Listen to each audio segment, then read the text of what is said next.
Level up, never lose, should've had better luck. Tryna see a check, I'ma run it up. Yeah, I do a lot, still ain't done enough. Level up, tryna see a check, I'ma run it up. Yeah, I do a lot, still ain't done enough. Never lose, should've had better luck. I'ma wake 'em up from a slumber. Money ain't nothing but a thing, and the level ain't nothing but a number. Life ain't nothing but a game. Level up, never lose, should've had better luck. Tryna see a check, I'ma run it up. Yeah, I do a lot, still ain't done enough. I wanna evolve. Waking up meant that he gave me a chance and I'm rolling the dice. I do it all. Living like I'm trying to go for the platinum trophy in life. Who can you call? Really nobody, so you should just follow me on your device. And know if she chilling with me, then it's bound to be chemical X and the sugar and spice. Game in the system, but game is the hobby. I'm probably cocky, but hot as wasabi. I mean, if it's beef, then you know where to find me. My niggas is ready and so is my body. You should be running and telling your posse and what's in the speakers and what's in your potty. And she trying to kick it, but this ain't karate. Just keep that shit down while I'm watching Tsunami. I ain't saying I'm a super nerd, but I told you when we got involved, my idea of a perfect date is a PlayStation and some alcohol. I was role playing on GTA. I'm a good guy, but I got it all. If the world should end, be the first to leave, but the last of us acting naughty, dog. Level up, never lose, should've had better luck. Tryna see a check, I'ma run it up. Yeah, I do a lot, still ain't done enough. Level up, tryna see a check, I'ma run it up. Yeah, I do a lot, still ain't done enough. Never lose, should've had better luck. I'ma wake 'em up from a slumber. Money ain't nothing but a thing, and the level ain't nothing but a number. Life ain't nothing but a game. Level up, never lose, should've had better luck. Tryna see a check, I'ma run it up. Yeah, I do a lot, still ain't done enough.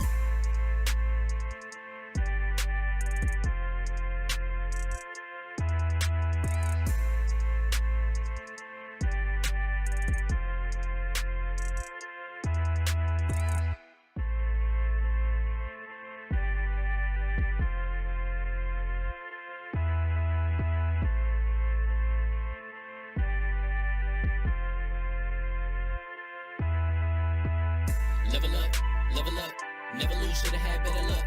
Tryna see a check, I'ma run it up. Yeah, I do a lot, still ain't done enough. Level up, tryna see a check, I'ma run it up. Yeah, I do a lot, still ain't done enough. Never lose, should've had better luck. I'ma wake 'em up from a slumber. Money ain't nothing but a thing, and the level ain't nothing but a number. Life ain't nothing but a game. Level up, never lose, should've had better luck. Tryna see a check, I'ma run it up.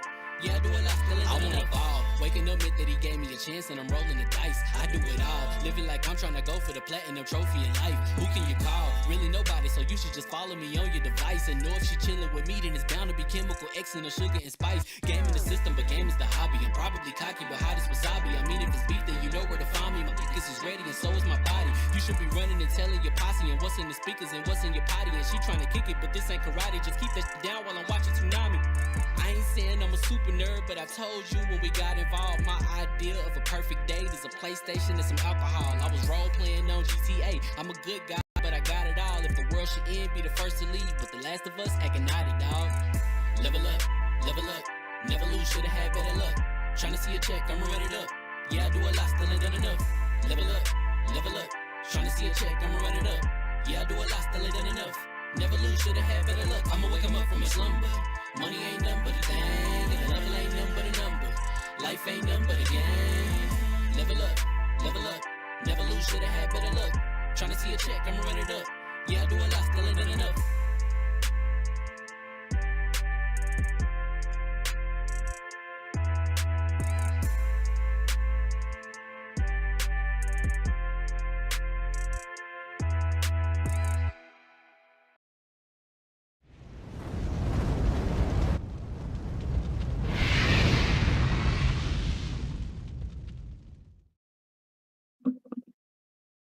Good.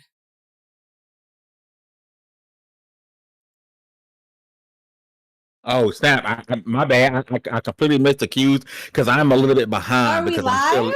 We are live, and I'm still listening to the intro. Oh my I'm God. gonna wake him up from a slumber.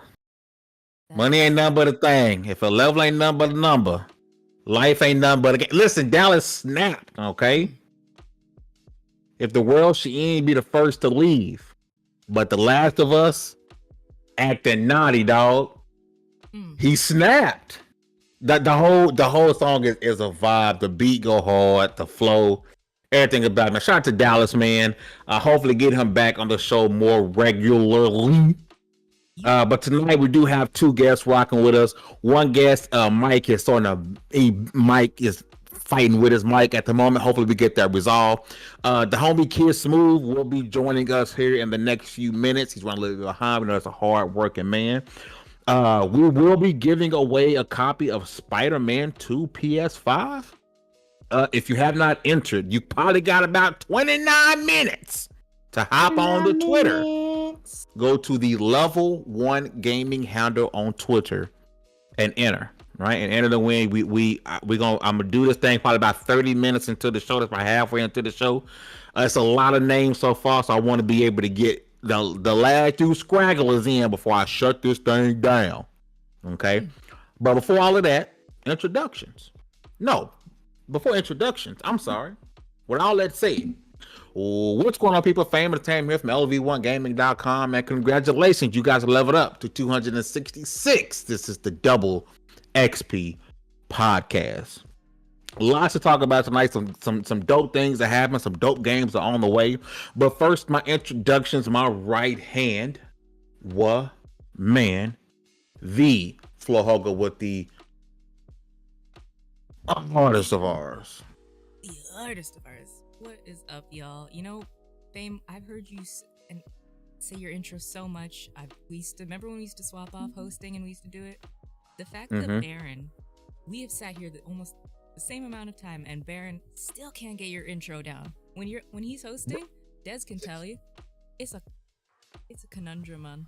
But I'm glad to be back. I'm glad you're hosting. I keep trying to tell B, don't mimic me when you're hosting. Be your own I guess just do you, baby. Because Baron is a better host than what he thinks he is, but he wants to like do that. Like, no, bro, you got to find your own avenue, because I'm a tongue-tied, tongue-twisted country bumpkin son of a gun. It's hard to mimic this country bumpkinness that comes out of my mouth. I be tongue-twisted and tongue-tied half the time I talk. You feel me? That's just the Texan in me, baby. It's hard to mimic this. Don't do it. Don't do it, because it's difficult.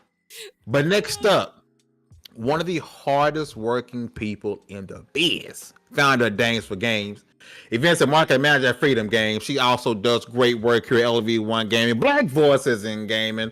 Here go my country accent. She also a creator Pudding and Flan. Des, what's going on, sis? Hey guys, it's good to be back. I know I've been absent. I have been working though. I've just been really busy, but I miss being here with you guys and like shooting the shit and all that. So I'm glad to be here again. Yeah, but we hope Mike can get things together. I would love to introduce Mike. Mike is one of the coolest guys in this industry. We talking one of the biggest releases of the year, and this was crazy, right? Because I didn't know this was going to be a topic. Oh, listen, man. Yes, you gotta say now about you. Listen, I apologize. Listen, bear with me, y'all. I am just getting back. I'm trying to get back to the groove. You know what I'm talking about? So it's it be like that. But I couldn't miss it. I was gonna be here. Right, we didn't know, cue. but we're glad you're here.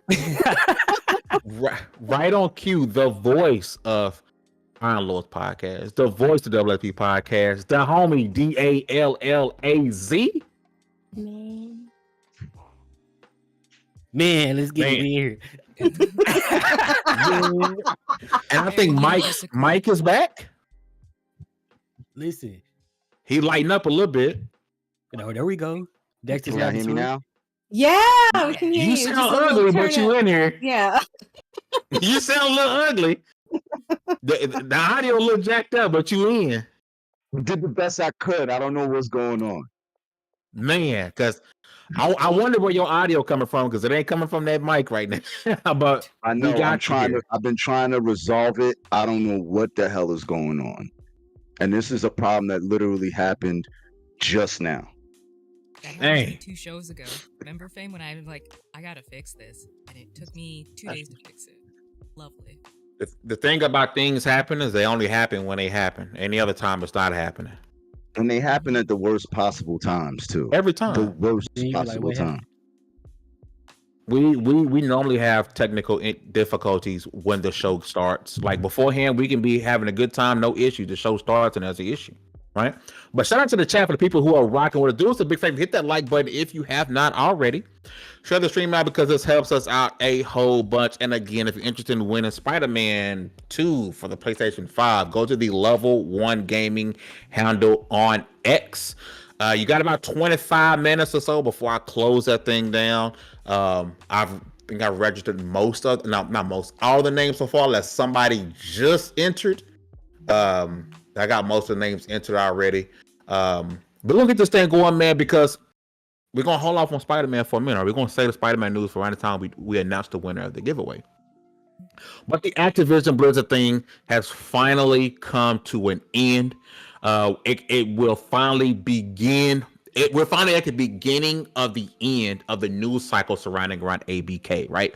It is over. It is official. The CMA feel like they got what they needed as far as making sure Microsoft gives the cloud licensing to Activision Blizzard games over to Ubisoft. There's no details out on what Ubisoft is paying or what they're going to be getting paid from. The only thing is that they can't exclusively give these streaming rights to Microsoft, but it is over. Phil Spencer did go on the Xbox podcast and sort of reiterated that, hey, we own Activision Blizzard. COD would not be receiving any exclusivity. What I found funny, right, is that when he talked about COD not getting any type of exclusivity on Xbox, he also mentioned, yeah, we understand right now that's a beta going on that Xbox gamer can't have, right? And that's up for debate on how people feel on whether or not what's best, because we don't run a $1 trillion company. What's best for Microsoft to do as far as COD early skins or early maps, or pretty much what's been happening on PlayStation for the past 7 years, right? Dallas,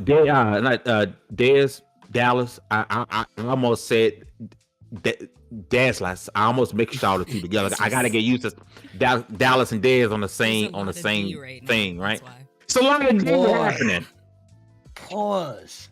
No pause. No pause. Keep scrolling. Full steam ahead. Dez, I want to start with you. The ABK deal is finally done. I do want to get your thoughts on this entire situation and your thoughts on ABK and Xbox moving forward. It's about damn time. It's about damn time. That's my thoughts. I'm just glad that it's done and we can move on to other things, because I feel like it just went on way, way, way too long. So just really excited that we can put it behind us now. That's it. I don't really, you know what? I didn't really follow it as closely as everybody else. Like, I didn't care as much as a lot of other people. It was like, okay, like they'll figure it out at some point, and they did, and now we don't have to focus on it anymore, which I'm so happy, because that topic has been something that people have just ran into the ground. So I'm very happy. You know the crazy part about it is, for most people, nothing changes. Yeah. If you're on Xbox, the change is you got COD. You don't have to pay $70 for it every year. If you subscribe to Game Pass, that's where you win. If you're on PlayStation, the only thing that changes is you don't get beta access or maps exclusively, right? But as far as the game goes, nothing changes for most people, right? It's really the only thing that matters is who owns Call of Duty. And Dallas, I want to swing over to you, man, and get your thoughts about this whole ABK thing, and it finally coming to a head. It's over. Xbox One, they now own Activision Blizzard King.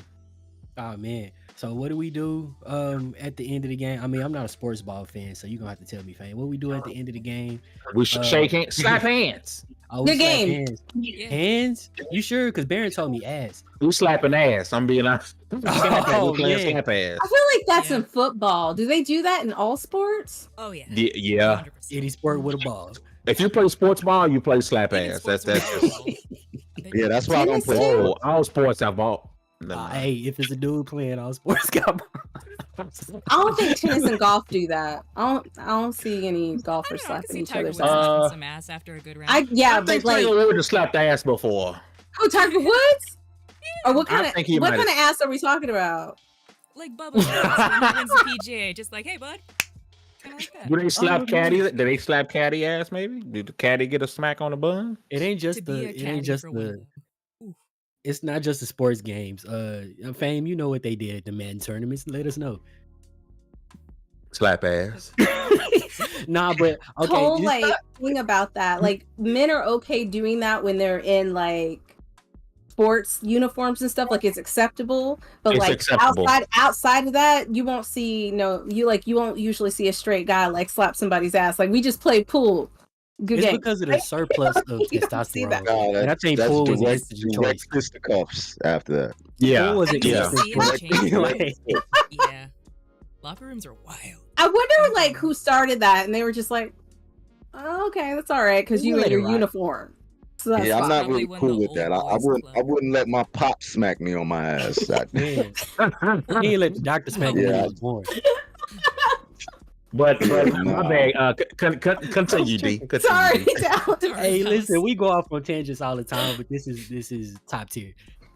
So, nah, but it's that thing. What happens after the game is you look forward to the next game. You start talking stuff about the next game. You start, the marketing starts. We start cutting promos for the next wrestling match, and that's pretty much already started as this has been going. And like Dad said, it's been going on for so long. At this point, we're just happy for it to be resolved because we knew how this was going to end. It just took a long time to get there.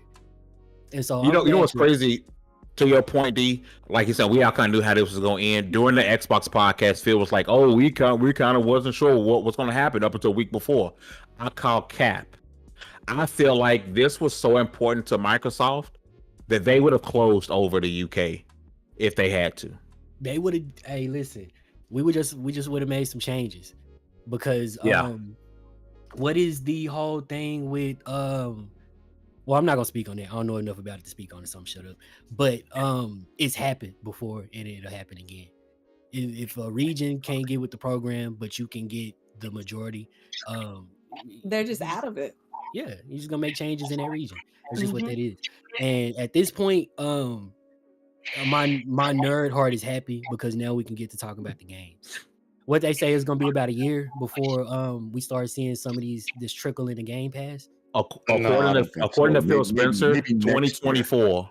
2024 is the earliest we'll see these ABK games and Game Pass. He said it during the Xbox podcast that he understands that when Bethesda was bought, like the next week they were like putting legacy games inside of Game Pass, right? And he said he understands that that's what people think will happen here. I think because of the way things was going, they kind of really stayed away from Activision Blizzard while this was going, so that kind of put a delay on things. So looking at 2024, you're probably going to see a lot of the CODs go in there first, and that's most likely because we just had a bunch of those games servers get fixed on Xbox. So I could definitely see a lot of those getting thrown into Game Pass, and people are going to run to them because everybody and their mama is going to be playing like Black Ops 2 almost immediately. It's going to be crazy. Absolutely. Oh, That means for us, and you see how big a deal. Never mind. That means for Tell me how us big as that was. nerds. Don't clam up. Speak on can't- it. See, if you would have just rolled with the sentence, I wouldn't have paid attention. But you said big, stopped, and Because- then moved on. I was like, no, go back. The sentence never would have Speak ended if I freely, finished. brother. If Speak I had freely. kept going. Big deal. Nah, but us from our perspective as nerds and as consumers, from where we sit, and we still have yet to benefit. We just waiting on that. And that's the important thing, right? What is our benefit when we're talking? No cap. Game Pass is a big benefit of that, right? If you're a Game Pass subscriber, you're the benefit. You're gonna get a bunch of these games in there. We're talking revival of older titles. Could we see Skylanders make a return? Do we heard the rumors about Guitar Hero making a return? Phil had talked about Hexen a lot. Ooh. Well, also wearing Hexen t-shirts, right? Could we see a revival of that IP? That's why I tell people I loved Immortals of Avium because it gave me those Hexen vibes, right? But sis, I'm gonna switch over to you, Hugger. Your thoughts on the ABK thing? It's over. Xbox One, they now own Activision Blizzard King. You know what? Surprisingly, this was a kind of a. I know it seems long to us, but it's a short case. It's only been 20 months that we have been publicly announced to it, so that's a very short case in legal standing wise. But everybody's Call of Duty, Call of this. King, man. What are they gonna do with King? They just bought their own GTA Online, so I'm interested to see where they're gonna funnel that money to, because now that they are printing money, I see no, and it has to trickle down into the company. I see no reason for a Redfall to ever happen again. If it is a thing of quality assurance because of funds, which we know it's not, but that's what they'll say. Hopefully, this will help wages increase for the devs that don't get paid. Des can speak on that. Miller spoke on some of the horrific conditions he was talking to with people. Just maybe this would be a little good for the company to be like, yeah, maybe people deserve a livable wage and not to be burnt out, but I don't think the money is going to go towards them. But the future projects, it could be cool. Funnel some money into Starfield, revive that. Not revive it, but just like make it a little bit more interesting. Put some DLC in, fix some of the issues. Yeah, I think Blizzard, I'm done talking about it. We're not done talking about it, of course, but it's over, Grandpa. We can go home. Please, take us home. Hey, just a couple things. One, it's on you a little bit low in the chat, Hugs. And then, Mike, I think we're getting like playback from your mic whenever someone's talking, just as a heads up. We do got to follow two chats from the Otaku Fixes. A dev Activision said on Twitter they would do a Hexen revival if Phil would let them. Let them. Yes. For the people who there's background noise. Yeah, Joey, we're fixing that right now. We do apologize about that. Yes, for the people, Hexen was a game in the 64 era, right? It was in the DOS. And you got the. What was that? It was in the DOS, Microsoft DOS. Yes. Yes, and it was 4-player co-op, I believe, and it had different characters, it had different magical abilities. Hexen was super fire back, and I played that game to nauseum with my cousins back in the day. But Mike, I do want to switch over to you and Activision Blizzard. It's over. As far as Microsoft, and I want to make a point too, because Hugger brought up, everyone's talking about COD. King with Candy Crush. And COD Mobile is the biggest wins here for Microsoft. COD Mobile generates more revenue than Call of Duty, the base game. I don't think people realize that. People don't realize how big COD Mobile really is. Like it is huge, right? And Microsoft really wanted to lean into mobile and really wanted to get to those 3 trillion players or whatever. Mobile's gonna be super important, right? But Mike, I want to swing over to you, man. Activision Blizzard King deal is done. Xbox takes ownership. Your thoughts on the deal being done, the process, and what you see moving forward with Microsoft now being at the helm of these IPs? Well, I mean, as the PlayStation guy, I mean, I never really cared about the ABK deal. I mean, I played around with it for fun online, but I didn't really care. Microsoft has the money, Activision wanted to be acquired. That's what happens. But for me, there's nothing in the Activision Blizzard lineup that I really cared about. I don't play Call of Duty other than the campaign. Usually I play the campaign, I'm done with it. I'll say this, in terms as a pro, this is the first time I've ever played a Diablo game because of this deal. So if I'm being totally honest, it's a great thing for gamers who otherwise couldn't afford to buy all of these games outright, and having them come to Game Pass is a good thing. I hated the discourse around the whole deal, with gamers. That's probably the only thing I really hated. But other than that, I mean, it's business. So, I'm not a hater. It's all good. I mean, it doesn't affect me one way or another. I think if you're an Xbox, guy or gal, this is great.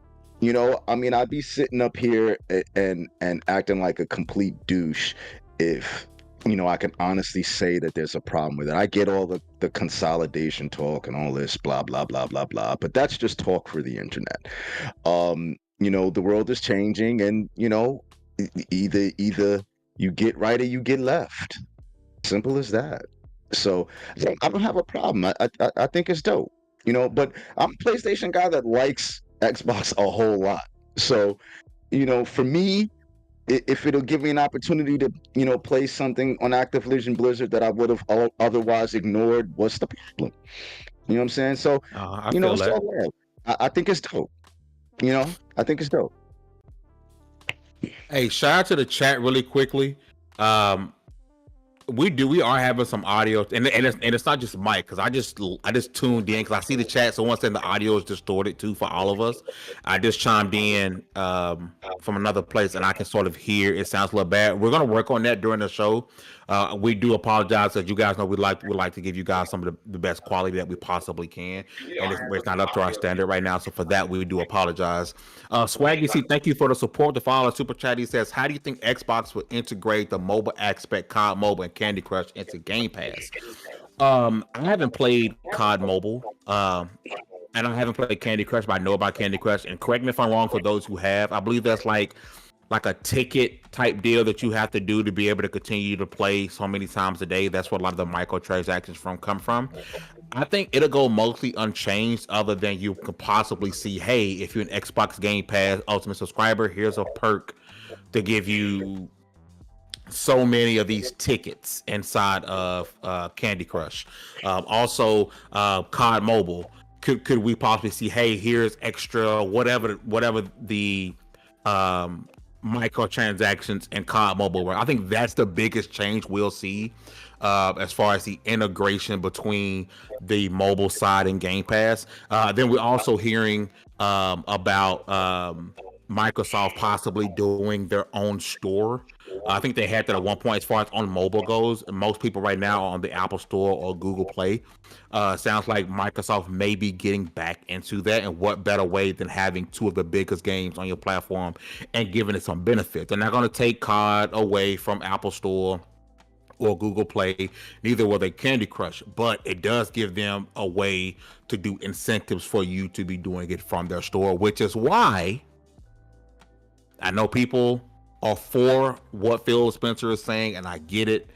Which is why I always say, if you own something and you have a way to make people spend their money in your house instead of someone else's, that's what you go to, right?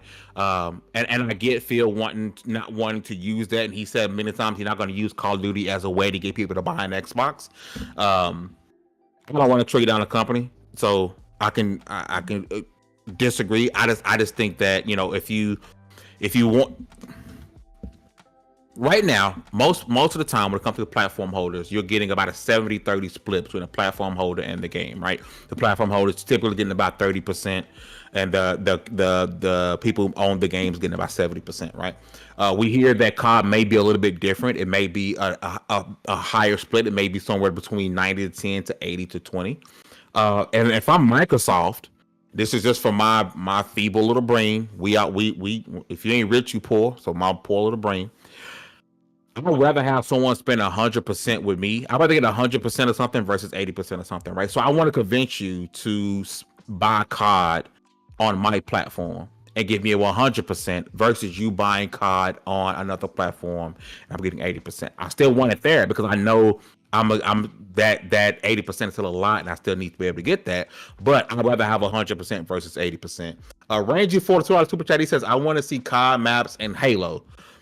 That'll be big. That'll drive me crazy. Imagine having Nuketown and Halo. That would drive me nuts because the time I feel you, and I think a lot of that may be like Forge related, people doing it themselves. By getting you on official maps, I think you'll see more so seeing crossovers with with characters. I know people were instantly saying, "Hey, Master Chief in Call of Duty." We're already seeing him in Rainbow Six, right? So I definitely see that's something that can be happening moving forward. Am I tweaking right now? How we sound? We're sounding good. You sound fine to me. I don't hear what everybody else is hearing. You sound fine to me. Everybody sounds fine to me. Maybe Kid Smooth is in a see. Listen, and I made sure we didn't change the topic. We got the best. Listen, I haven't been on a podcast with Kid Smooth in I don't know how long. What's up? Can you guys hear me? Kid, how you living, bro? I'm good. Can you hear me okay? I don't want to be too loud or anything like that, or too low, or sound like I'm coming from a webcam. No, you sounding good. Hey, is that where you buy that at? Oh, you made that? Is that oh no. Where you Did you cut that? I cut the sleeves. I cut the sleeves. Ah, okay. Hey, Hugger, he came out with the guns out. He's trying to say, hey, somebody had to have the guns out on this episode. The Kid Smooth said it's gonna be him since you ain't got yours out today. It's a little cold up here. I can't be. We're about to get snow this week. I can't be out here with the guns out. Oh my God, where are you coming from? Good old Well, you getting snow? Canada. Oh, okay. Oh, you north up north. Oh yeah, I'm above Montana. That's what I tell people. I'm surprised it ain't snowing already. It's supposed to, but we're supposed to get like a massive couple feet in the next few weeks here. I'm like, okay, lovely. Couple of It feet. be snowing in August out there, boy. It's tripping to Texas. Like it be 55 one day and the next day it's 87. Like Texas can't quite figure out what it wants to do at the moment. Like we all finna be sick. 55 in New York, we got shorts on. We are outside. We all different. Yeah, I really are. Built different. Like, we outside. Built 55 in October, outside. New York is proof Smooth, that you up there too, ain't you, Smooth? Yeah, Jersey. Yep. Yeah, He's y'all outside different. too. Yeah, y'all different. it's proof that there's different species of human. No, that's facts. Especially black people. Man, But gotta get some Smooth, pounds from somewhere. Smooth. I really ran a panel, and first of all, bro, welcome. I appreciate you coming out and taking time to rock out with us. I couldn't talk Xbox winning ABK without the Best Buy coming through and rocking with me, man. It's been way too long. But yeah, I'm sure Kid Smooth got Tim's on with this Xbox beta he got. I'm sure he got Tim's on as well. But Smooth, I gotta ask you, man, the deal is done. Yep. Xbox One, they now control Activision Blizzard King. We're looking at 2024 before we really see some really benefits from this. Now that it's finally over, I do want to get your overall thoughts on the entire ordeal and where you see Activision Blizzard and Xbox with this relationship with Xbox owning them moving forward. Man, I'm hoping, like, the thing is that it's hard to be excited because you want that immediate satisfaction, that immediate, like, the immediate results. Like when Bethesda happened, just like something instant happened, right? There was like, we kind of got like, you know, the Game Pass drops, the FPS boost updates, and then they hit us with a secondary drop some months after. You had the round table where, you know, they confirmed the exclusivity options and whatnot. And I know they somewhat had something like that with the Xbox podcast.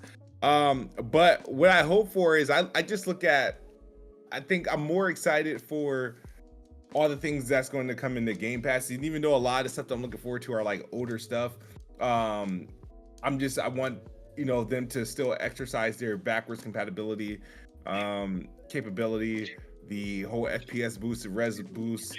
I want them to bring back games. They have so many studios, they could literally do whatever they want, and I'm looking forward to the benefits that Xbox will reap. So right now, like, I'm not, like, Call of Duty to me is obviously not that big of a deal. Call of Duty is going to remain the same. It's good to know that there's not going to be any exclusive betas or skins or you know, marketing. The marketing rights are by default it's going to, you know, go to Xbox.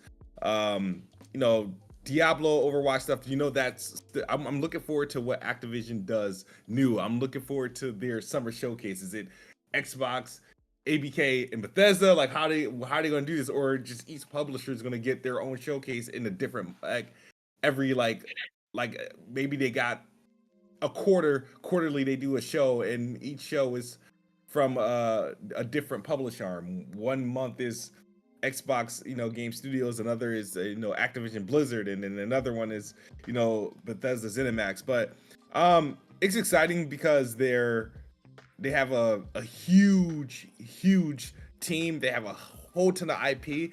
A lot of people don't. The crazy thing is, before Activision dedicated itself to just Call of Duty, they had a lot of like publishing rights to just other games, even games that they didn't make. They just had publishing rights. They had access to a lot of games, and now Microsoft has access to 2 publishers that can go out and get their own licensing fee. Like, so if you need somebody to do, like, they have 2 ones who had licensing games before, and they can do that. Like, you know what I mean? So I'm looking forward to things happen, like the immediate effect. So I'm curious to see, like, let's get through the rest of this year with all the games that we got, and let's see what what Call of Duty does, and let's get into next year and see how they usher them in like properly. One of the things I'm hoping the best from this move is that a lot of these studios who are just extras for Call of Duty get an opportunity to do something different. Like, it's crazy how many of those studios who are just like there to make Call of Duty. Like, I understand the beast of COD that it has to come out annually, but I wouldn't be mad if they said, "Hey, we're going to make the next Call of Duty. This is a game we're going to work on, add content to, and fix over the span of a year, 2 years, and let COD be biannually, and let some of these studios create other games." I think that's one of the biggest injustices with Activision, is that so many of this, and that's why they're able to release this game every year, right? It's because they have such a big team that's only focused on Call of Duty. And I don't know necessarily if that's a good or bad thing, but I'm hoping these other studios are able to do something different. Anything. Yeah, the Go crazy create. thing is they can push some of these studios off of Call of Duty and still have a decent amount of people, right? You keep Infinity Ward, Treyarch, and Raven and doing Call. That's enough. I think that's enough to continue at least a Call of Duty annually if you still want to do that. But the thing is Call of Duty even necessary annually when you have Warzone? What's it called? Warzone? Like your Warzone. Is it really necessary? You know what I mean? They have so many, like, the crazy thing is, like, for example, right? The first thing I said, now that they closed the Activision Blizzard deal, Xbox now owns every studio, publisher, whatever that was involved with pretty much Quake 4, right? And that game still isn't backwards compatibility. So I'm like, who do you have to borrow from, right? It owns the IP. Activision owned the publishing rights to Quake 4, and Raven developed it. So it's crazy. Like, and I look back, if you look at like 2005, 2006, a lot of the games that were exclusive to the 360 were done by studios, like by Activision and ZeniMax. And now they own everybody that had anything to do with, like, it's crazy when you think about like Obsidian, Bethesda, Activision. You start going back to 2005 and 2006 into all the games that were releasing that time that were exclusive to the Xbox 360. You're like, well, damn, they now are all owned by Xbox. And like, if they can just go back and just get that freedom and start just doing, like, just making their own games or just revisiting old IP, I think they have such a army right now. Like, we should never experience a drought again. Like, we really shouldn't. Yeah. Was it next year? Was there supposed to be the one big game a quarter? Is that supposed to be next year? Right? Am I tweaking? Technically, that happened this year. Technically, we got Forza this quarter. So, and my Starfield was this quarter as well, God, or they consider separate quarters? That's considered kind of third quarter. Fourth quarter kind of starts this month. Yeah, the unfortunate thing was, so Starfield and Forza technically launched in the same quarter, right? Yeah. But it's still they put out. I mean, but they put out 9 games. Yeah. Granted, some of the bigger ones were delayed, and granted, Redfall didn't. I'm tempted to re-download Redfall. I re-downloaded it. 60 FPS. I want to give it a chance. What was that, Mike?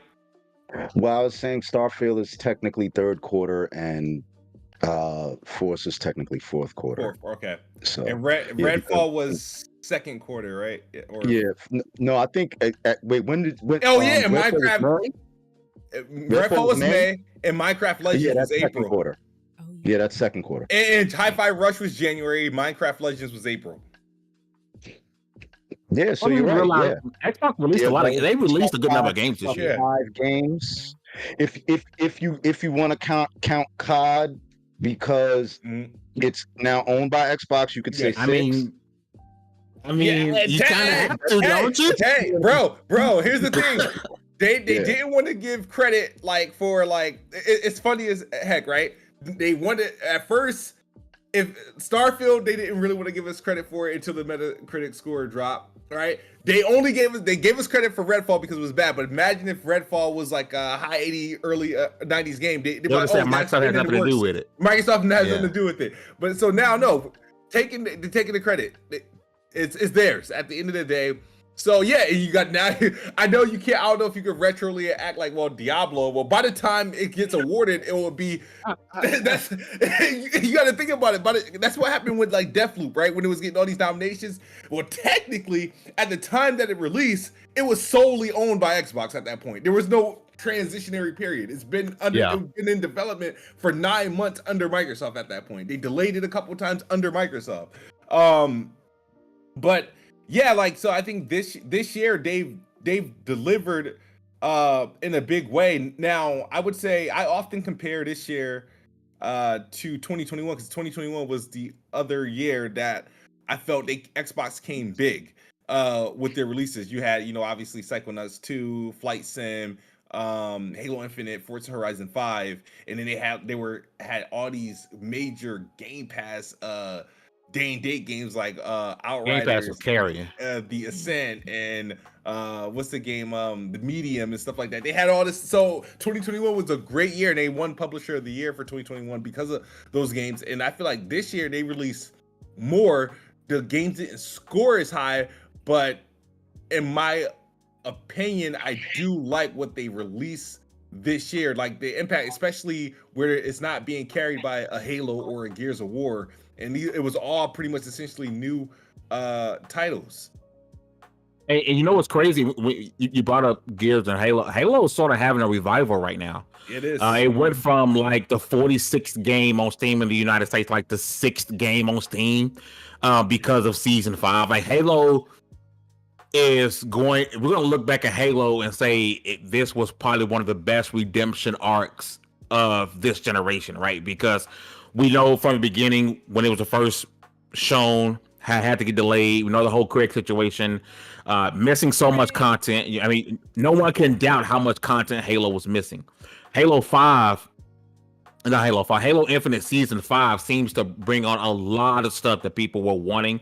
Even back to one of the most wanted and needed features was just to be able to put your helmet on any one of your suits. Like the fact that we can do that from the very, very beginning was a tragedy, right?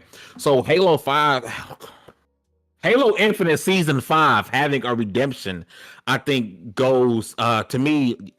And I'm not saying it's a new game or a new release, but it's almost like, hey, remember when Cyberpunk got its update and everyone's like, oh my God, I love Cyberpunk now. And it got re-reviewed and it started getting great scores because they got so much stuff added to the game. I don't see why you can't do that with Halo Infinite, right? Season 5 has added in so much content and made the game so much better. Why can't people go back and say, okay, now it's time for me to do a relook at Halo Infinite like we did Cyberpunk? I think, I mean, as the PlayStation guy here, let me just say this. I think the reaction to Halo Infinite was so overblown. I mean, I think it was so overblown. I mean, did anybody expect Halo to not be a game that was going to be around for a period of years at all? It was never intended to be a one and done. So that's why I thought, all of the drama surrounding it, oh, it didn't release a certain way, blah blah blah blah blah. I thought it was kind of overblown. I was, I never had an opinion on it because, I played the Halo Infinite campaign and I loved it. I don't really play the multiplayer, but I was never worried about it. It was so overblown. So where it is now, I don't really look at it as a redemption as much as I look at it as this is where it was supposed to be, because that was probably kind of the plan. Now, I think with all of the drama on the internet and things like that, they probably put some expediency behind it. But I think this is kind of where it was always going to go. I mean, that's just my opinion. I think it's also not fair to compare as much as we ripped on Cyberpunk, because that is a single player experience. Once you're done it, you might replay it, but you're done. Halo is, at least the infinite multiplayer, is always going up. So they would almost like to do what Cyberpunk did. They would have to take it offline for months at a time, however long it took, and then But the fact that they are doing it is a sign that, hey, we care, we're listening. But I don't know if we can compare it to like a single player experience. I would compare it to Apex. Like, Apex has a lot of content coming out all the time. I don't play Apex, don't like battle royales. Warzone, Nicki Minaj is out there booty slamming people. Like, it's Hey, it's crazy. But you know what's funny about that? We said it when we said that COD Warzone had to do something because Fortnite is not stopping and Fortnite's Yeah, we always did talk culturally about relevant. that. We Yeah. did. They're always culturally relevant. And so what did Activision have a choice but to also be culturally relevant? Adding in Nikki, adding in the boys, right? Changing things up. They sort of had to. I know some people think, oh, this is the bastardization of Call of Duty, but your free-to-play game has to stay culturally relevant. And the thing is, though, and it's not too far-fetched for Call of Duty because remember, Call of Duty was doing a lot of cross promotion, and remember the advertisements they always used to get celebrities like Kevin Hart and all these people in their commercials. They toyed around with certain characters thrown in the game, and now this year they really went all in to bring more prominent people in the game, and I'm not mad at it, honestly. It's not. I mean, we've seen Gears, even Gears do it. Doesn't get the credit, with the Terminator characters. I forgot about that. They be putting Halo characters in there and stuff like that. So yeah, man. And remember, Xbox ain't done. We still got Killer Instinct anniversary update coming next month. So remember they're doing the next gen update for the Killer Instinct because they're bringing that back. So. No, I mean, I suck at fighters, so I don't play them. I'll play against the computer, but I won't play against people because I'm trash. I can admit that. I am doo-doo water at fighting games against other people. Let me play against the computer so I can put it on easy mode and feel like I'm doing something. I ain't gonna cap. This is what it is. I suck at fighters. I always have. As a child, I suck at fighters. Now, we talking about some sports games competitively. I got you. Fighters? Nah, bro, I'm a mash. You better hope I don't find a cheese. Because I'm going to cheese you to death. Yeah. Be mad all you want. I'm going to sit back all day and throw fireballs. I'm the same way. If I find something, I'm going to use it until you die. You're gonna be mad because I'm a low kick all day. Dude, I do that in football. I got one play in Madden. So. But you're doing more than most people do. You're playing the game. You're saying, yeah, even if it's difficult, I'm still trying to play it. You have played hard games. I've watched you load into Dark Souls-like games, play them, Remnant, and you enjoy. You know how to play. Sometimes. Yeah. Sometimes though, have you watched some of them clips of those pro fighters? Listen. Somebody asked me, "You gonna get Mortal Kombat 1? Why? Why? If I find it on the sale, I get it, and I'm gonna beat up on my son and my nephews and act like I did something. Well, Mortal Kombat got a decent campaign though. You can that's probably the only way. I played through the campaign. I won't dare try to fight nobody online with that. I played through the campaign. I'm done with it. So. There's people who that's their only thing is to memorize fight moves. I am not trying to fight. Ain't got time for that. I'm not trying to do that. Injustice. When Injustice 2 dropped, I was whooping kids' ass, like literally, like the kid that was at my house. Like I knew I could beat them because certain things I'm gonna be automatically better at you at because I'm an adult, right? Yes. And I was whooping their ass in Injustice 2. I'm not good at Injustice 2, but they was kids, and so I got to big dog them a little bit. Like I was whooping their ass, and it was a fun time, bro. But I suck at fighting. We really finished it. I was using a Supergirl. Oh, because Darkseid was to the other side, uppercut. Freeze, and then Supergirl and Blue Beetle. You couldn't tell me nothing. Remember when you played a PC Overwatch with me and Snips that one time? You said, "I'm never coming back here." I hate it. I'm not doing this. I wasn't doing that. Playing with these some sweaty, musty people that's like, you missed a shot. You can't hit a shot. That's what that is. You have a shooter who can't shoot. Shut your ass up, you nerd. Nobody play this game all day. Stop. I can't breathe. We got a shooter who can't shoot. He missed a shot. You missed one shot. Oh, he can't shoot. Shut up, nerd. That's why I don't play those games. People are mad toxic. You cannot enjoy yourself. Like, you have to go in wanting to be an asshole. Like, just to deal with it. I can't do it. Crazy. Listen, we do got to switch out, but there's a comment in the chat that I do want to talk about before we leave. Amongst all the hate, Starfield was the number one game in September NPD. A lot of people didn't see that coming, and it's crazy it was the number one game. Plus, it was on Game Pass. That should tell you about how many people played the hell and are still playing the hell out of Starfield. But I do want to stay on this topic a little bit, but switch it up a little bit. By the way, I'm about to select the winner for our Spider-Man 2 giveaway. It'll be after this next topic before we talk about Spider-Man. But for the next topic, Dan, I do want to start with you. Because according to gamesindustry.biz, analysts are saying that PlayStation is under a lot of pressure internally to now respond to Microsoft and this ABK deal. Des, do you feel like PlayStation should be under any pressure to respond or make a move to counteract what Microsoft just did with Activision Blizzard? No. I feel bad. You keep like throwing it to me and I have very simple answers. It's like, Yeah. Des, do you think? Nah. Absolutely. Nah. Yes. I think we just need like the PlayStation. Sony is focusing on Sony, and that's what Sony needs to do. Like that's what they've been doing. Like there's no. What is this like? We need to start beef. Like what are you gonna do? Xbox did this. Xbox is handling Xbox. PlayStation and Sony are handling PlayStation and Sony, and that's the way it should be. Like we don't need another console war. Like we don't need that. So that's my opinion. I'm trying to find this analyst's name. It's in this game industry biz. But Mike, as my PlayStation guy, do you feel there's any pressure on PlayStation to answer? And by the way, if you watch, hit that like button, please. But Mike, any pressure from PlayStation to respond to this? Yes and no. No, in the sense, I'm with Des in the sense that Sony should do what Sony does and not try to do what Microsoft does. I think, that's what makes each particular platform great. Nintendo does what it does. Xbox does what it does, and Sony does what it does. But I do think that because the overall scope of gaming and how games are brought to the consumer is now changing, they should feel some pressure to, adapt in that regard. But I don't want them to do anything that they shouldn't do, over leverage themselves by trying to make an acquisition that doesn't make any sense. Just for the sake of saying, hey, we bought this shit. That's what they shouldn't do.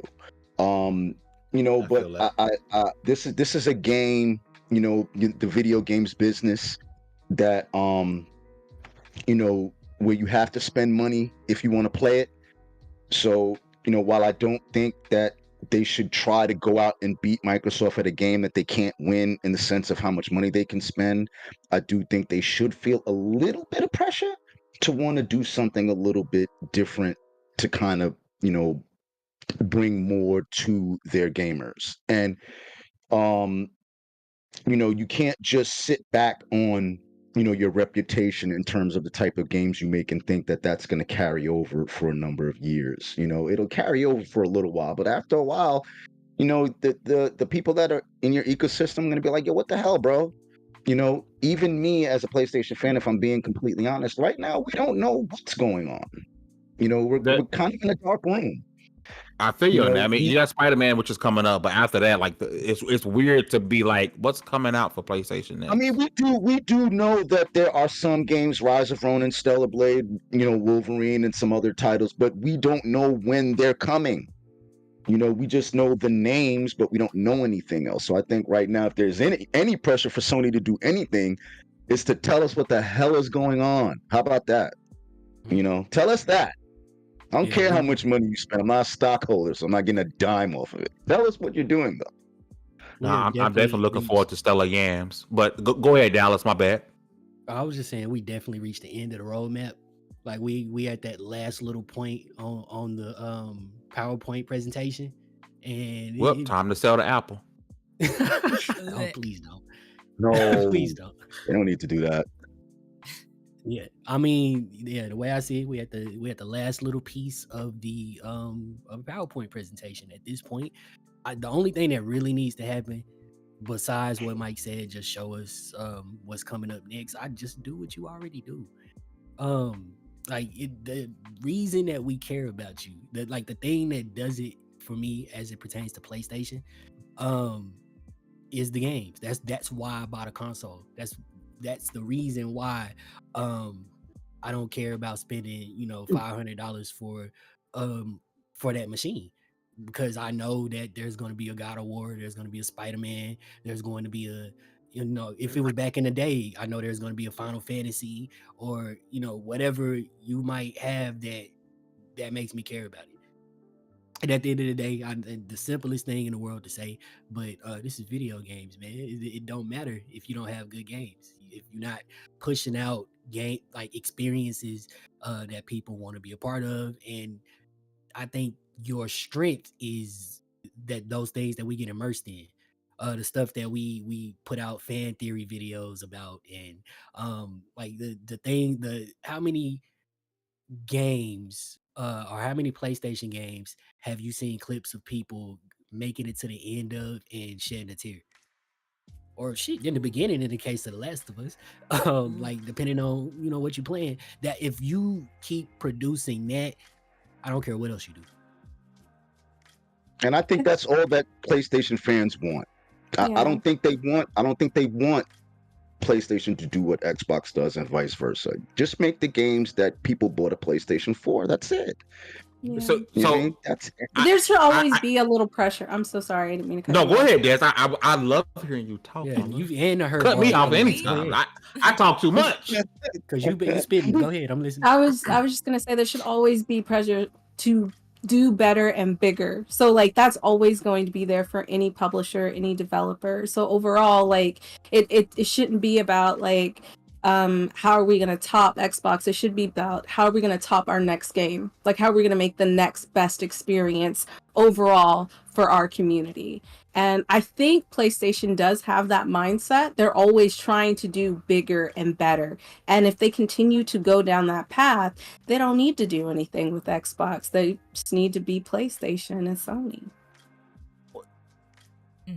I want to get Kid Smooth started on this, right? But Mike, you had mentioned about in Dallas as well, keep doing what they're doing, right?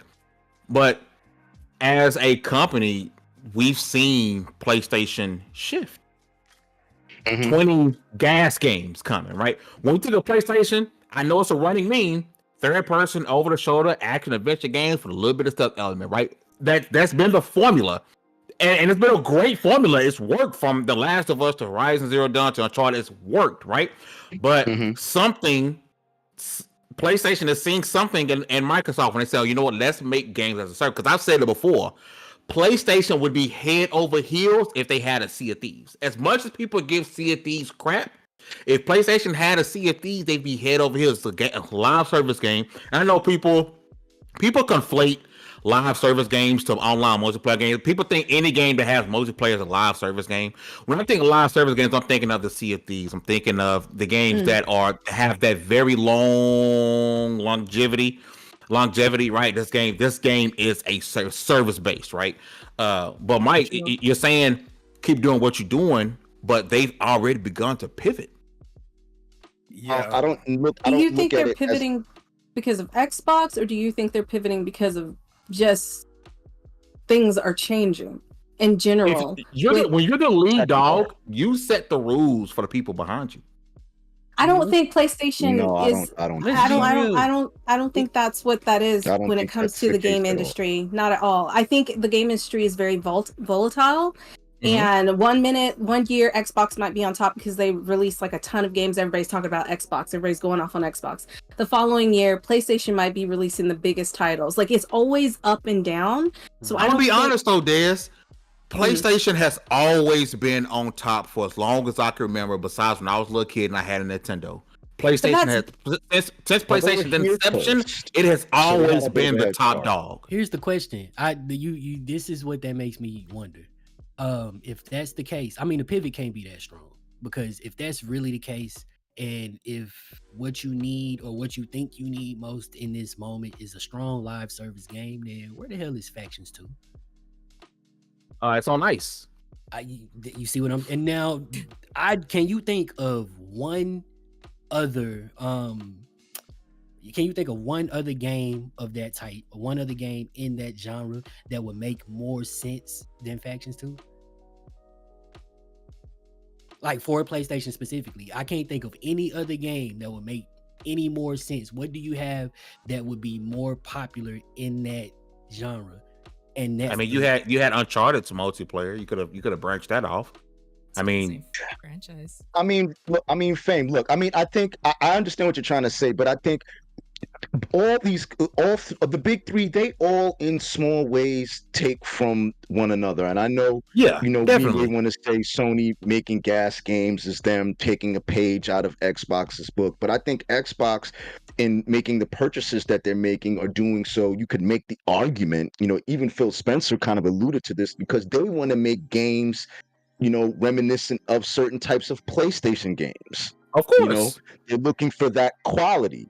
But I don't think that this is Microsoft trying to do what Sony does in that sense. I just look at it as, this is just, part of the games industry. I mean, the games are what matters. You can have all the hardware in the world with 10,000 teraflops, and you can have the best service in the world as you see it. But if the games suck, it won't matter. So I think PlayStation is trying to do, things as the industry is kind of dictating. Yes. And Microsoft, with their purchases, is also trying. I mean, because look at what Netflix is doing. Look at what Disney's trying to do now. I think Microsoft had the foresight, to say, what, let's do this.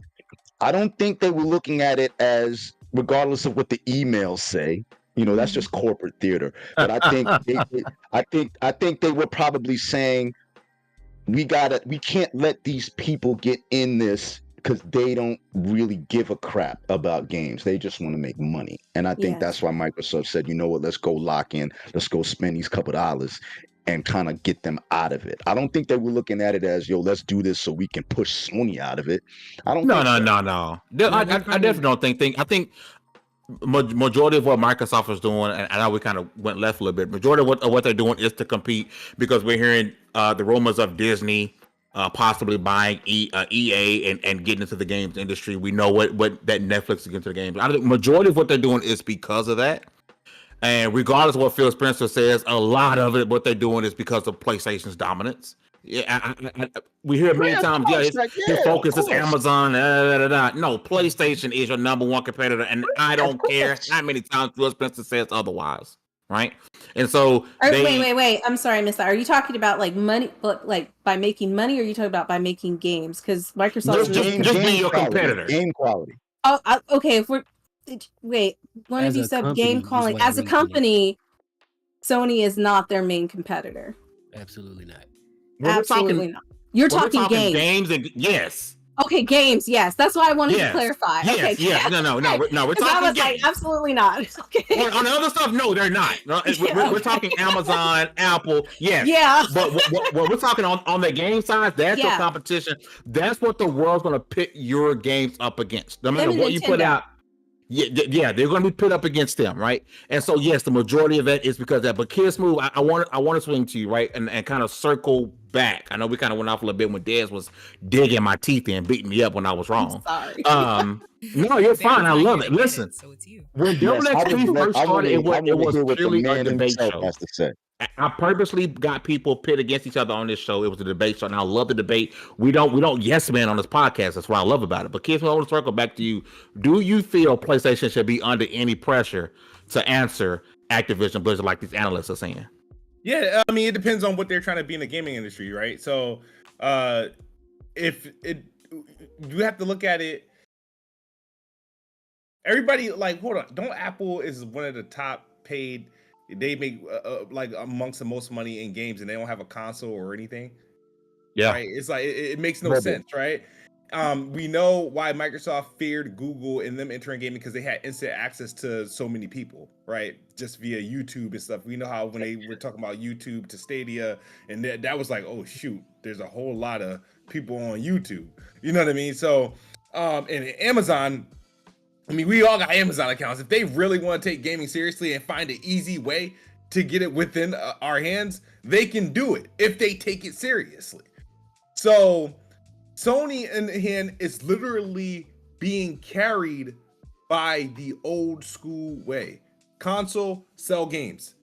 And the thing is that Microsoft yeah, they're not selling as many consoles as PlayStation, but you look at them like, well, how the hell are they making all this money in gaming? What are they doing? Is because they finding other ways to diversify. Like I got streaming, we got subscriptions, we got PC, and PlayStation is starting to get their games on PC. But the thing is, at this point, Microsoft released a game, and it's customary. It's on PC. You got multiple ways to access the game. So it's Microsoft may not get the headlines when they release games, right? Because a lot of their games are either selling on PC, or a lot of their games being accessed through Game Pass or in-game purchases. So my thing is it depends on what does Sony wants to maintain its dominance in console sales. If they want to do that, then they probably don't need to do anything. But if they want to be a part of the grand picture of like, okay, we see people are accessing games through multiple means, PC, streaming, mobile, then yeah, they're going to have to make a move to bolster that library, because Sony can't have these droughts. I think Sony having a drought is more detrimental to them than Xbox having a drought, because there's nothing else offsetting when they're not producing, right? So the thing is, when you consider them being under pressure, do I think they should go out and try to buy a Rockstar or something like that? No, I do. I mean, I would like to see Sony, try to take on a publisher like Square Enix. I think they should get married. Go ahead and get Square Enix. They're producing for you, or try to get a Capcom. And it's not because I think they need to do that to counter Call of Duty or Activision. I think they just need something to make sure that they can release on a normal cadence, and that they can fulfill PC releases day and date, so that they're not regulated or just to how many consoles they sell. You know what I mean? Everybody's like, Spider-Man is going to be great, but Spider-Man, and I'm not saying it's going to sell, I think Spider-Man is going to sell great, but I'm looking at the fact that it's only on PS5, it's not on PS4, right? God of War and Horizon both have PS4 to, offset anything that may not sell on the PS5 because of the lack of the PS5 availability at the time that they release. So those games could sell good regardless, because they were on multiple platforms. Spider-Man is going to sell great, right? Overall, but it's going to take longer to get to what Miles Morales did and what Spider-Man 2018 did. Because they're on PS4. Because they're on PS4. Honestly, like, just because I'm looking at this from like a selfish point of view, I don't think there's got to be some pressure, because Call of Duty was funneling so much money into PlayStation. They had a better revenue split.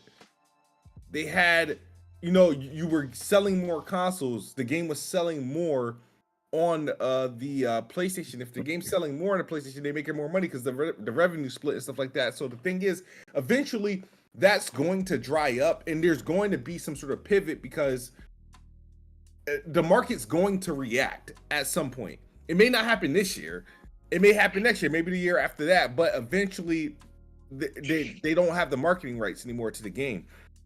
So yeah, they have to align themselves. Or I would, if I'm PlayStation, I think if I'm in Sony headquarters, and I need to, if PlayStation, Microsoft may not look at Sony as their biggest comp, but Sony still looks at Microsoft as their biggest comp. Yep. You know what I mean? Like, Sony isn't making operating systems. I don't know if I agree with that. It's Microsoft and Nintendo. In terms of gamers, they would have to look at Microsoft as because Microsoft only is the only one that makes. Can we stop saying Microsoft and say Xbox, because they're different, right?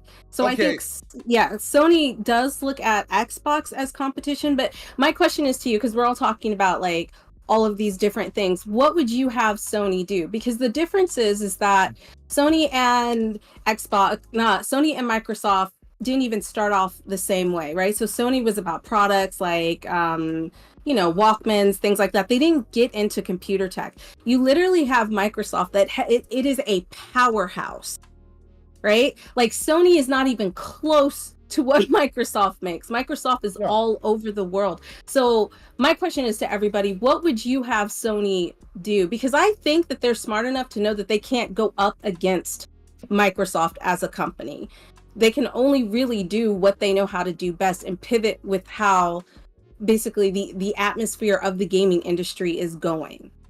So what would you have them do? Well, I mean, Snoop made great points. I don't disagree with much of what he said at all. But I do think, just to kind of elaborate on what you were saying, Des, I think what gets lost in the sauce sometimes is I think we kind of forget, that Sony and Microsoft do very different things. When Sony makes a game, they're trying to make a series out of it, a movie or a TV show. They primarily, they're a hardware company, and Microsoft is a software company that now makes hardware. So the transition for Microsoft from console to PC is seamless because they are PC. Yes. Yeah. You know what I'm saying? So Sony has to, do certain things to get to PC. They have to make certain deals with Microsoft. They can't just do what they want. So the nature of that business is just different. Sony just does things differently. They focus on console because they are a hardware maker. Exactly. That was always their bread and butter. A Walkman, a receiver, a TV.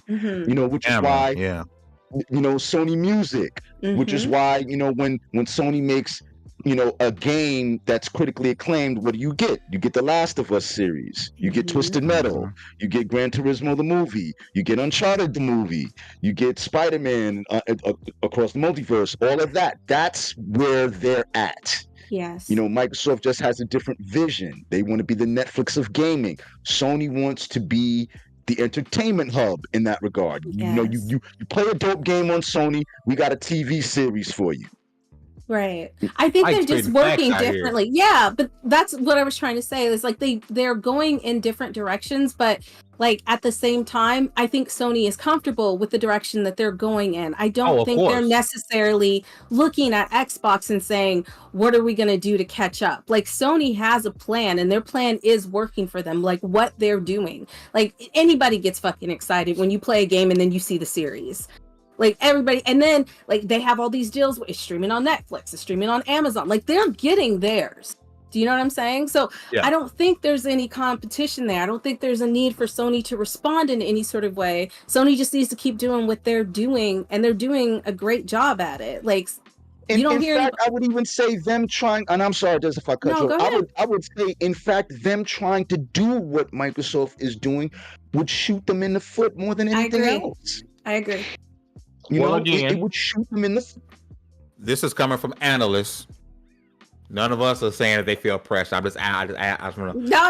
I mean, I don't think it's an unfair. It's not an unfair. Everybody. It's not an unfair statement. It's not an unfair statement, but I don't think they should feel pressured so much to where they should go out and try to leverage, a rock star for $80 billion. They don't need to. I think at the end of the day, games matter. You make good games, people will play them. It's really always been that way. And again, Mikey, that way. It takes two to tango. The Activision thing wouldn't have happened if Activision wasn't in hot water, right? It takes when it comes to big purchases, like we won't see a purchase like this for a very long time because it takes two to tango. You have to have a reason to sell. But listen, I want to get this out of the way because we got one more thing I want to discuss. It's going to be really quick. But yes, let me hold on. Let me get my feet stuff down first. Hold on. Okay. Yeah, I'm joking. Yeah, if you could share that screen. I don't know if it's showing or not. Yep, showing. It is. Okay. All right. So if you guys were on Twitter, you guys see we were giving away a copy of Spider-Man 2, and I wanted things to be super ridiculously fair. Everyone who entered was in this list, and like I said, the people who are our channel members and Patreon members, they got double entries. That's why you see double entries there. So in all things fairness and all things transparent, one winner was picked, and we got Sarah Wilk 20. Congratulations, All right. So I will be reaching out to Sarah. I will be reaching out to Sarah on Twitter or X, whatever you want to call it. Sarah, if you're not here, I'm gonna tag you on Twitter. You got 24 hours, baby. While I'm re-rolling. We ain't got all day to wait on people. Game, girl. So I'm gonna DM you tonight. You got 24 hours, or I'll be re-rolling. Shout out to everybody who entered. It's something that we want to do quarterly, or when big games arise, we'll be doing this because we want to show some love and give back to the people who are rocking with us. So shout out to Sarah for winning. With that being said, Spider-Man 2 is sitting at a 90 right now on Metacritic. Sarah, I'll be sending you a DM when the show ends. It is sitting at a 90 on Metacritic. I was looking at some of the reviews that are coming up, and it may actually drop to and lose that coveted must play tag. Going around the panel really quickly. Spider-Man 2 is about to drop. There's so many games, including Mario Wonder, that just released, right? And it looks absolutely fantastic. Dallas, I'm gonna start with you. Spider-Man 2, does it have a case for Game of the Year 2022, 2023? Damn. Does it have a cat? Listen. Okay, look. You're a little low, this bro. year. You real low. Oh man, hold up. Check. Oh, Oh, Check mic 1 2. no, you came in good. that's kind of sexy. I'm not gonna Yeah. lie. I mean, Gotta say okay, okay. there's been this year has been phenomenal for video games, like in general. I'm looking at just my backlog for the last couple months. I'm not even talking about this whole year or in general. Just the last couple months we have Baldur's Gate 3. We have Yeah. and I'm thoroughly like that. Okay, let's start there. Baldur's Gate 3 has a strong case for best RPG of all time, let alone best RPG this year. And this is from an avid RPG player. Yeah. And that by itself. Okay, now we have Armored Core 6. Armored Core 6 it came out at a time where I'm speaking for myself, but let's say the world was thirsty for mech games. We haven't had a solid mech game in a good minute. Then let me see what else we have. Actually, let's open this up on PlayStation right now because there's a few of them. Okay, there we go. Cyberpunk Phantom Liberty. The resurgence of Cyberpunk is now. I'm going to count that as a release because I bought it. And there's a whole slew of other games. We just had a new Assassin's Creed that's going back to basics. Now every game I mentioned is good. Every game that I've played that I bought this year and played has been a really solid game. But Spider-Man is Spider-Man. Spider-Man, when you look at reviews or when you read reviews, Spider-Man is being, if we have to take points away from Spider-Man, what do they say it is? Well, there's not that much of a difference in the way the game feels. There's not that much of a difference in the way the game plays. Same thing they said about God of War, where you added this extra area and made it look a little different, but it's not different enough from the original. How do people feel about the original? What did the original score? 88, something like that. 80s. It was 87, 88, something like that. And what I mean, those of us who are not game snobs might call that high, right? I don't see Spider-Man not having a strong case for Game of the Year, but you got some competition, man. And this is from a strong Spider-Man fan. There's too many products in my household with like Peter Parker or Miles Morales' face on it. Coming from me, you gotta fight. You're gonna have a hard time getting past Baldur's Gate. You're gonna have a hard time. I'm not gonna say this is gonna spark something. It's gonna start a fight in the comment section, and I don't mean this the way it sounds, but you're not gonna have that hard a time getting past Starfield. And I forgot to mention Starfield. That's another strong contender. You're not gonna have that hard. I mean, it's Spider-Man. Spider-Man's gonna go over a lot of games. But there's a really, I don't know, if I made a bet on Spider-Man winning, I'd be shaking in my boots right now because I can't be that sure.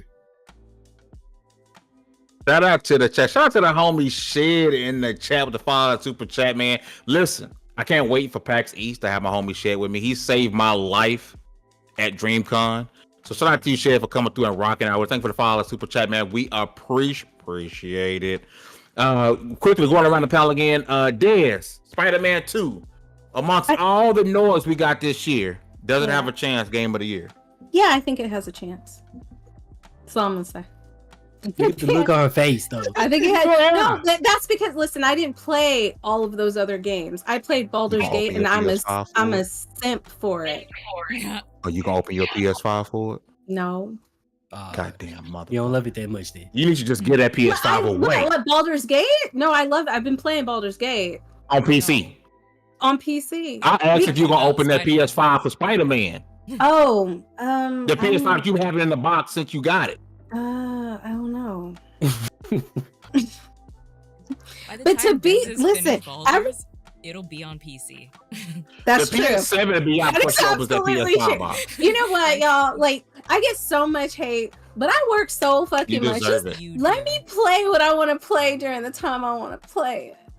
I will open the PS5 at some point. I just don't know if, you know what? I'm not gonna lie. PS6 might come out by the time I open PS5. Listen, you get a PS6 and won't open it.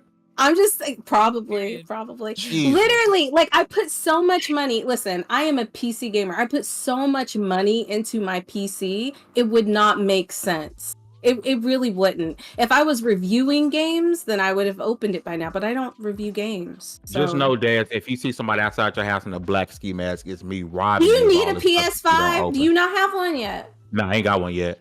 It was mad cheap. It was so cheap during Christmas. Man, it's always been $500. $500. It was at like $800 when it first came out. Like, people were paying $1,000. Yeah. I wasn't finna show my thighs for a PS5. No thanks. Why are you yelling at me then? You don't even really care about it. Moving on. Man's got that bread. Talk about $500 mad cheap. Boy, say I see you. Listen, everybody ain't able. Yeah, everybody ain't able. Let's keep it going around the wing, Mike. Game of the year. Without that's a lot. It's a lot. No, any chance it wins? I mean, no. It has a puncher's chance. I mean, because it's Spider-Man, and Insomniac made a hell of a game, and I think if you're just being honest, you know that. I know we all got a console and we gotta talk our shit, but Spider-Man 2 is a hell of a game. I mean, I'm not a Spider-Man guy. I'm not gonna play it because I didn't play Spider-Man 1 or Miles Morales, so I'm not gonna sit here and act like yes, motherfucker. No, my personal game of the year, is Sea of Stars. Hey, Sea of Stars is great. Yeah. I'm playing Bad and Gotham Knights right now. Hooked. Gotham Knights is Sea of Stars is good, bro. It's not as bad as people say it was. Just to keep it quick, so I can let Smooth and Hugger get their saying. I think it's a 2-horse race. It's between Baldur's Gate and Starfield. I don't see any other game. A lot of people saying Starfield shouldn't even get nominated. I'm surprised you said that. I don't pay attention to stupid shit. I don't pay attention to stupid shit. He called y'all stupid. Yeah, I did. I don't pay attention to stupid shit. I don't. I didn't play Starfield that much. It's not my thing. I'm not a Bethesda guy, but there's no denying what it is and what it's going to continue to be. If you say anything else, you're fronting, and you should probably stop talking. We don't have to hate on a game just because we don't like it. You know what I mean? You could just say it's not for you and keep it moving, and you could still admit it's dope. I've never played a Spider-Man game, but I can admit it's dope. I can see it. So I can see Starfield is dope. I can see Baldur's Gate 3 is dope. I have no intention on playing Baldur's Gate 3. I'd rather watch paint dry, but I ain't mad at people who love it. Damn. It's so hard to believe you when you say things like that and be like, but it's cool. Like, you're like, I could watch paint dry. I'm only speaking for me. I'm speaking for me, not the masses. Wait, can I ask while we and here? that bear she has sex with is like in their feelings right now. Didn't nobody have sex with no bear. Somebody. Listen, it's but like I said, let me let Smooth and Hugger get their shine on. It's Baldur's Gate and Starfield. Either one of those are gonna win. I ain't mad at either one that wins. They both deserve it. They both earned it. You can't 10 million players ain't nothing to sneeze at, and what Baldur's Gate 3 is doing is nothing to sneeze at. My personal game of the year is Sea of Stars, though. That's what I'm saying. It's Smooth. Spider-Man Yeah, 2. Game of the year with all the heat. It's one of the best years in gaming. Like Yes. this might be better than 2017. Any chance Spider-Man 2 wins Game of the Year? Does it win? No, but is it it has a case, sure. It's a PlayStation game. Any PlayStation exclusive will have a case for Game of the Year or a nomination, or would have a real chance at winning. Spider-Man, this is probably Insomniac's like crowning achievement at this point, considering all the they've been carrying PlayStation for the last 4 or 5 years, and they've been producing some really good work. They get the most out of the PlayStations they've developed for it. Their games show off the PlayStation's 5 performance and its capability very well. I actually have nothing against Insomniac. They're my favorite developers from Sony. They just make really good games, and they're getting better. Like Insomniac was really good at like gameplay and graphics, was here and there, but their games had like fun gameplay. And I think with Spider-Man, everything came together very well. And 2018 was great. Miles Morales was better, and now you put them two together. Hopefully, I haven't played Spider-Man 2, so I don't know how often you play as Peter Parker and Mary Jane and stuff. I'm just hoping that's not the case. But if it's just straight Spider-Mans, I don't see how it's gonna be bad. The reason why I'd say if this game came out maybe last year, yes, it's probably guaranteed game of the year. If it came out in 2022, this year it's a lot of comp. You still got Tears of the Kingdom. You got Mario, another Mario game. I forgot about that one. Mario Wonder. You got Hogwarts made some noise earlier this year. It was the first one. I forgot that game even came out. I'm not gonna hold you. Whoa. It's actually, honestly, it's unfair. Honestly, and hopefully don't get on me, but I said this on Twitter. I don't want no remakes, remasters, or no indies in this Game of the Year nominees. I don't want RE4 to win. It has to be nothing but like, because at the end of the day, it's like, really, like, I know Resident Evil 4, but again, that's like a reimagining of something that was already great, that already existed.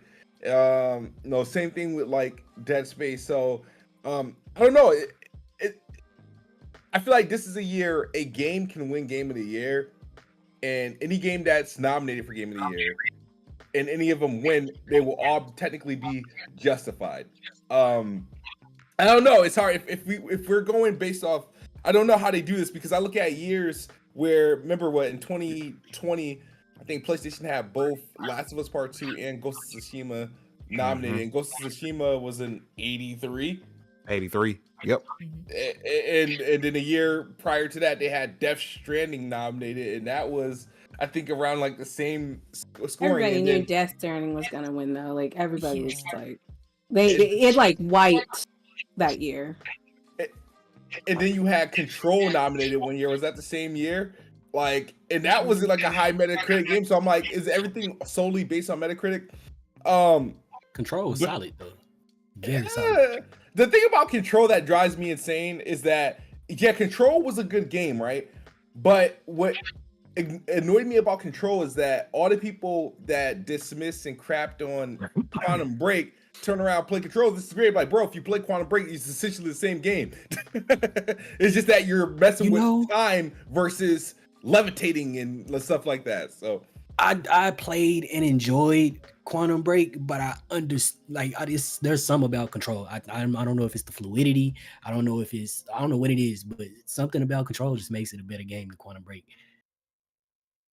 You don't think indie should be? You don't think? I'm not saying that not that it shouldn't normal. I'm just saying this year. I mean, like, let them dominate their category. I think in the Game of the Year category, with a year like this, that means in order to fit, like, you know, maybe a Sea of Stars in, you have to take out one of the major releases, and you can only fit 6 games in. What's coming out? You know, and it's a lot. You got, like you said, Tears of the Kingdom. You got Howard. You got Starfield, Spider-Man 2. What of those games will you take out to make sure that the indie game fits in there?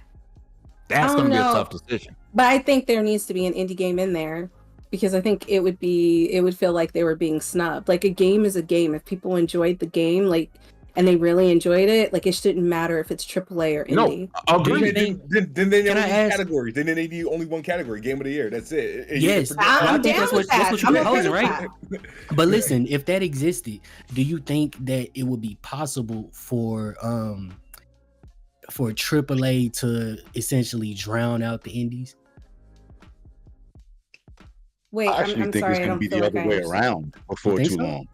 Mm-hmm. Oh yeah, before too long, yeah, because they keep doing remakes and remasters and things like that, and then I feel like it's gone. Stop saying remake. Listen, y'all stop saying remakes and remaster with so much disgust in your voice. I don't appreciate it. I say that because I know you have the money to make new games, and there's talent out there, and if indies can do it, then you can do it. That's why I said that I want new stories, new worlds. On a third of the budget.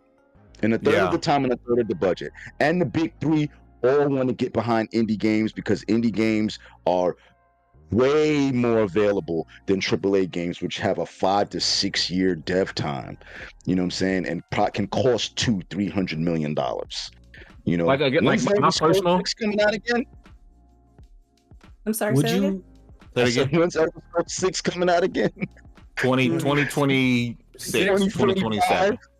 So would y'all throw all of those, like every indie, into that pot, or would you pick and choose the best of the best? If it's good enough, pick and choose the best of the best. Like that's what they're doing anyway. Obviously, pick and choose the best of the best. Yeah, if it's good enough. And by our standards, Sea of Stars to me deserves a nomination. I agree. In my opinion, it does. I do want to swing over to the Floor Hugger. Floor Hugger, you have the last word. Spider-Man 2, amongst all the noise of 2023, Game of the Year. Everything does it have a chance? Everything does it have a chance? It has a chance for some people. If it is like God of War, some people will be like, okay, whatever. But don't forget, Halo Infinite was also, people were trying to push for that to be nominated, but it only got 1 nomination. Yeah. I was one of those, man. Like, it is what it is. It's either going to be a good game or it's not going to be a good game. Don't forget, 50% is passing. So people that want like 90, I can guarantee your school grades ain't 90. So like, let a game breathe. Let it have fun. If you like it, you like it. If you don't, you don't. And just keep on keeping on. You got too many other games to play. And I know you're stuck at Baldur's, or I know you're stuck at some game that you've been hyping up. I know you've been hyping up Hellblade 2 and you haven't finished Hellblade 1. Go play a game. At the end of the day, these game awards are like heavily biased and heavily swung in directions. Heavily biased. So like, we watch them for fun, but I do not trust. I don't care what anything that comes out of the game awards. It does not change my opinion of what my favorite game was. So yeah. It's entertainment. It's entertainment. Metacritic. I don't like the idea that these people's opinion is more important than mine. Because who are y'all? It's way too heavily. I will say, like Hugger said, anyone who's hyping up Hellblade 2 and play Hellblade 1, I'm ready to beat your ass on any street, on any city, any time of the day. We got 5 super chat from Rain G4. He says, and Dez, I want to swing this to you, Dez, right? Because you're the only person on this panel that works deeply in the game industry, right?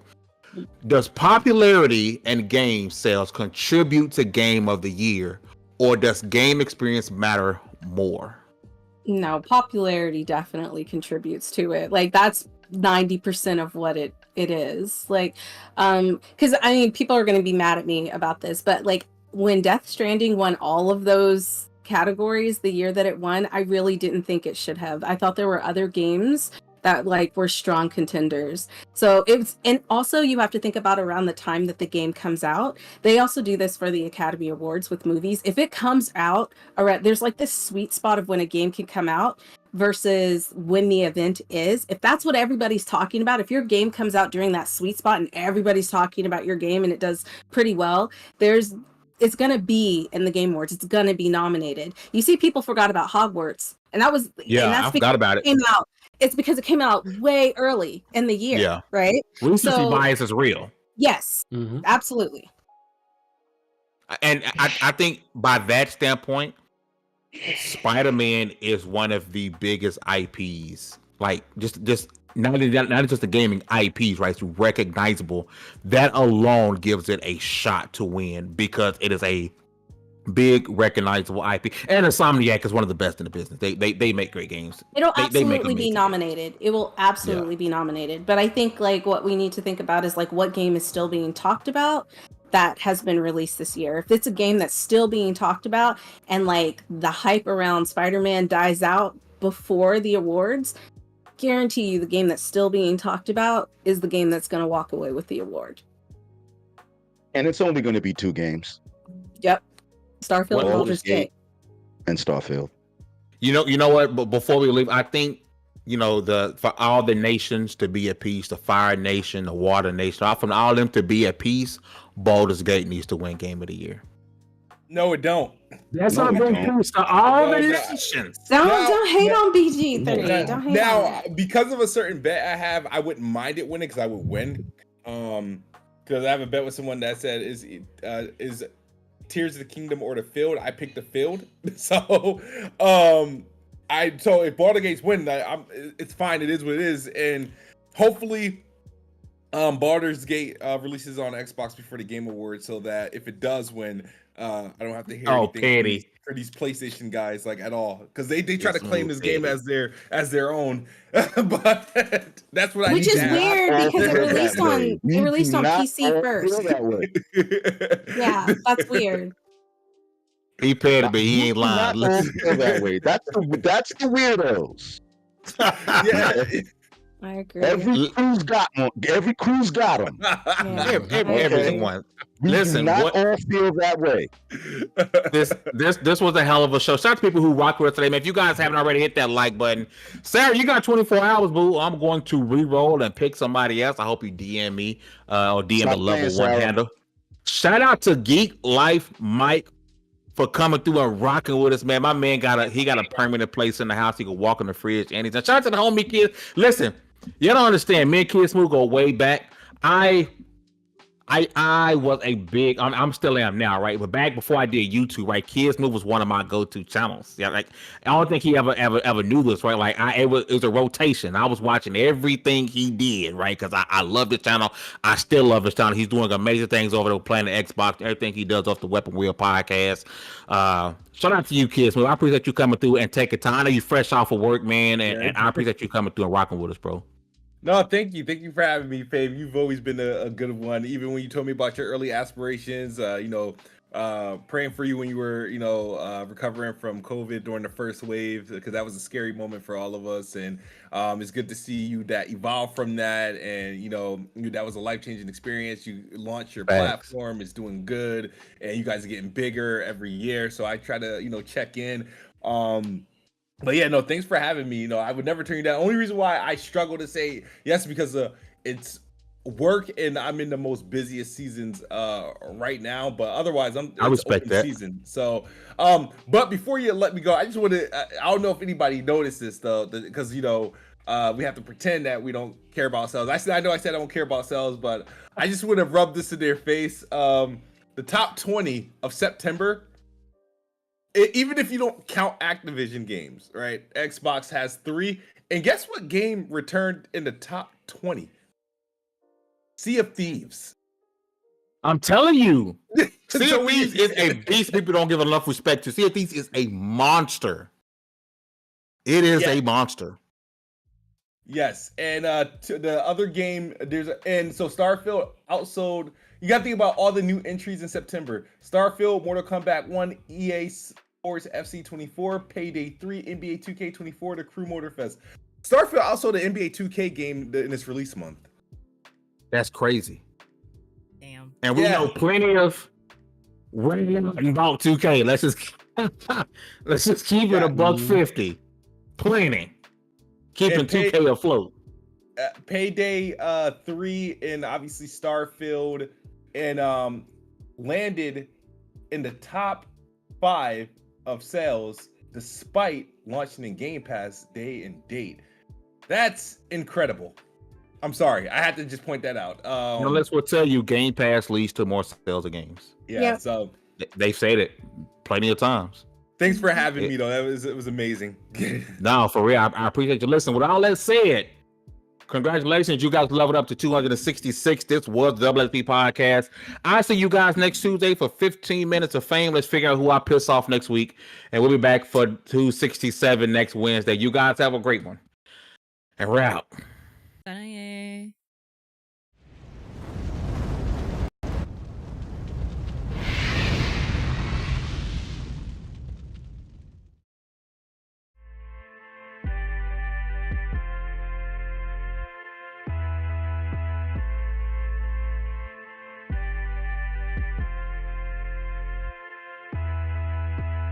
Level up, never lose, should've had better luck. Tryna see a check, I'ma run it up. Yeah, I do a lot, still ain't done enough. Level up, tryna see a check, I'ma run it up. Yeah, I do a lot, still ain't done enough. Never lose, should've had better luck. I'ma wake 'em up from a slumber. Money ain't nothing but a thing, and the level ain't nothing but a number. Life ain't nothing but a game. Level up, never lose, should've had better luck. Tryna see a check, I'ma run it up. Yeah, I do a lot, still ain't done enough. I wanna ball. Waking up meant that he gave me a chance and I'm rolling the dice. I do it all. Living like I'm trying to go for the platinum trophy in life. Who can you call? Really nobody, so you should just follow me on your device. And know if she chilling with me, then it's bound to be chemical X and the sugar and spice. Game in the system, but game is the hobby. I'm probably cocky, but hot as wasabi. I mean, if it's beef, then you know where to find me. My niggas is ready and so is my body. You should be running and telling your posse and what's in the speakers and what's in your potty. And she trying to kick it, but this ain't karate. Just keep that shit down while I'm watching Tsunami.